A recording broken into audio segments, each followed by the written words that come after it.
Well, my mom and my dad, they loved movies when I was a kid. My dad was in the Navy. He was in the military. And my mom was basically a homemaker, and she liked to act. She liked to dabble on the side. And she did like extra work and things like that. So, well, I didn't really grow up in an actor household, but my parents were open to the arts. They always encouraged me to play an instrument or to do um, plays as a kid, things like that. So I must have been around 10 or 11, and the quick of the story is basically my mom came home from an audition and she was very upset. So, being 10, 11, I was trying to comfort her, and I just told her I want to be an actor, and she just was very, she kind of giggled at first, like, because she was sitting there, in tears. She was so frustrated because the profession can be so frustrating for an artist, So, um, and she says, no, no, no. And I kept hounding her about it. And then she said, well, fine, let's get a calendar. And she marked a date. It was like 6 months from the day. And she said, if you still want to do it in 6 months, come back and tell me that that's what you want to do. And 6 months to the day I came back, I said, I really, really want to be an actor. And so she said, okay. And um, the first place that she brought me to was just one of these little scam places, which I don't know if they still are common, but back when I was a kid, they had these like actors, agencies that were sort of nefarious. They kind of just took your money and promised a bunch of nonsense and didn't really do anything. Um, and so we signed up for one of those silly things, and then I started just sort of making the rounds. And about 6 months later, I got Free Willy, and that was that. Like, my life just changed overnight.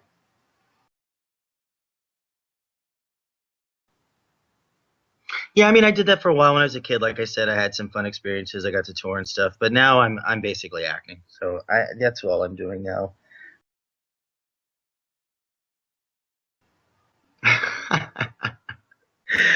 um, I should say that I love indie films because that's where the real art is, but that's where I can get work.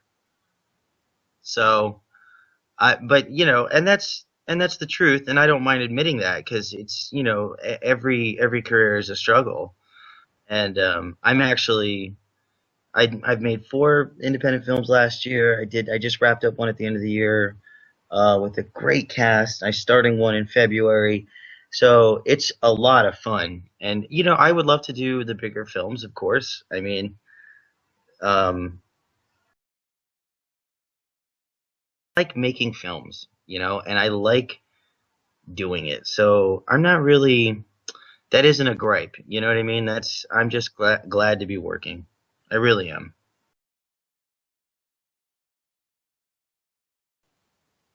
Oh well, gosh. I mean, there's so many greats. Woody Harrelson, Jack Nicholson,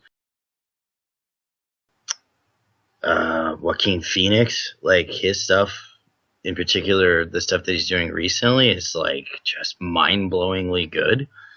Um, I think Leo DiCaprio just won a Golden Globe for The Revenant, and that's totally deserved. I mean, the guy is just he just always turns in a great performance. So there's a lot of I think we're living in a time where there's a lot of really good actors and stuff. So it'd be really hard. I mean, and on the female side, I mean, the list goes on. There's Jennifer Lawrence. She's freaking great. Uh, there's always, the Meryl Streep. I mean, I kind of like a classic Hollywood, like I tend to gravitate towards the more classic actors, I guess. My favorite all-time actor, if I had to be like pinned down, would be Spencer Tracy. And he was a tortured soul, and he had this, whirlwind love affair with Katharine Hepburn, and who was a great actress in her own right. And I mean, no question about that. So, I mean, my dream cast, that could go on. I could talk a little while about that. I don't know. So, people would say, well, yeah, how you got to have something to draw from in order to create some kind of art. But I think when a person is inspired from whatever experiences that they have to draw upon in their life, whether they be a more affluent life or a life of hardship. Art can come from anywhere, and an artist can come from anywhere. And um, to simply negate somebody because they're wealthy, or maybe they grew up wealthy and they became an artist, like, and you say, well, they didn't struggle and they had everything handed to them. Well, that's not fair. I think that's what makes art great, and that's what makes artists great, is that everybody, no matter what your social class, it doesn't matter how you arrive to your art. If you're an artist and it's something that people love, you will be loved for it. So that's a bunch of nonsense, and I hope that makes sense. 20 years ago, it absolutely mattered. It was, there was no other way because you didn't have the internet. Now, I don't know. I mean, yeah, there is a central pulse to the art and entertainment industry, and the heartbeats is LA and New York.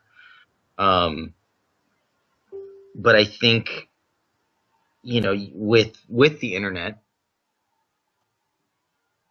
it's kind of a free for all. I mean, people get plucked out of a crowd all the time, I suppose, in one sense, and in another sense, not really. I mean, it just all comes down to talent. It's whether or not you're talented. I don't know if you need to live in LA to be successful as an actor, but I think actors that want to be successful, or that want, I think you should have the experience if you want the experience, I guess. I mean, I think now, it's kind of cool that we live in a time where it's not necessarily what you need to do. I mean, because when I started acting, I lived in San Diego, and my mom drove me to auditions in Los Angeles for 5 minutes, and then drove 3 hours back to San Diego. And the amount of work she put in to allow me to even have a career is astounding when you think of it in those terms. So, and in those days, you needed to live in LA to be successful. But now, I don't know. I mean, probably not. Every job that somebody has on a set is important. And, for me, it was about just coming back to the profession and starting from the ground and saying, okay, I'm going to be a PA, and I'm going to learn what that is. And then I'm going to be, this guy, and I'm going to do that job, and I'm going to work that job. And I did assistant jobs, and, and I just learned the business from the other side. Well, I appreciate that. Thank you. I've never considered that. I think I'm a terrible teacher, actually, but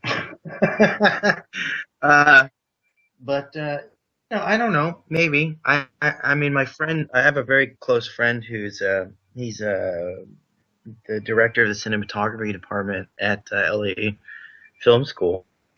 Um, came up together, and super smart dude and loves film, and he actually shot the short film that I made. He DP'd it for me and stuff, and it's impressive to watch him do it. I don't know if I could do it day in and day out. You know what I mean? So.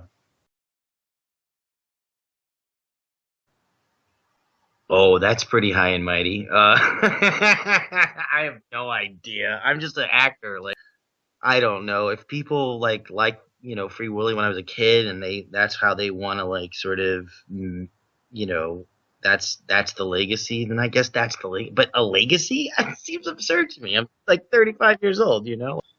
I mean, think about it.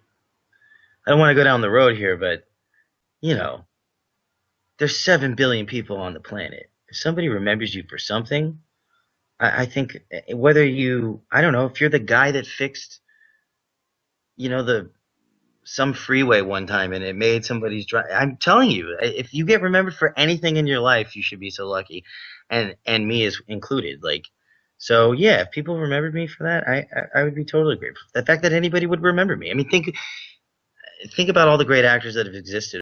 That were brilliant in their day that we don't really remember anymore, unless you're like a total cinephile nerd like me, and you're like, oh, I know that guy from 1936, But like, you know what I'm saying? So to be remembered for anything, I think is a blessing. And that's the truthful answer.